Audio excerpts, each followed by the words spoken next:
ഞാൻ ഒരു പുസ്തകത്തിലെ കുറച്ച് വരികൾ പറയും. അതേത് പുസ്തകമാണെന്ന് പറയണം. നാം അനുഭവിക്കാത്ത ജീവിതങ്ങളെല്ലാം നമുക്ക് വെറും കെട്ടുകഥകൾ മാത്രമാണ്. ഏതാണ് പുസ്തകം? ഓർക്കുന്നില്ല. നല്ല ഫേമസ് ഡയലോഗ്.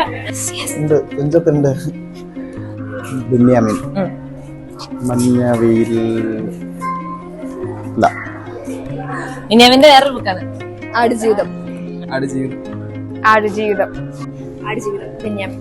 എന്നെ സ്നേഹം പഠിപ്പിച്ച സ്നേഹം കൊണ്ട് പരിചരിച്ച പണ്ടത്തെ പെൺകുട്ടി, നിനക്ക് എന്നും നല്ലത് വരട്ടെ. എനിക്ക് ഓർമ്മയുണ്ട്, മറന്നുപോയതാണ്. ബുക്കിന്റെ പേര് പെട്ടെന്ന് കളക്ട് ചെയ്യാൻ പറ്റുന്നില്ല. മയ്യഴിപ്പുഴയുടെ തീരങ്ങളിലാണോ? പത്മരാജന്റെ ലോലയോ? അതല്ലേ? ഒരിക്കലല്ലേ? ഒരിക്കൽ. രവി ഓർത്തു കാപ്പിത്തോട്ടങ്ങളുടെ നടുവിൽ കാറ്റുപിടിച്ചു നിന്ന വീട്, കുന്നിൻ ചെരുവിലെ മഞ്ഞ്, കാട്ടുപൂക്കൾ, പിന്നെ അപരിചിതമായ സന്ധ്യകൾ, പേരില്ലാത്ത നഗരങ്ങൾ, യാത്ര, വഴിയമ്പലത്തിലെ വിശ്രമം. അറിയോ? കേട്ടിട്ടുണ്ട്, ഓർമ്മല്ല. മഞ്ഞ്. അതെ. ഒ.വി. വിജയൻ. ഖസാക്കിന്റെ ഇതിഹാസം. ഖസാക്കിലെ ഇതിഹാസം ഒ.വി. വിജയന്റെ ബുക്കിലാണ്. എന്റെ ഏറ്റവും പ്രിയപ്പെട്ട പുസ്തകം ഒ.വി. വിജയന്റെ ഖസാക്കിലെ ഇതിഹാസം.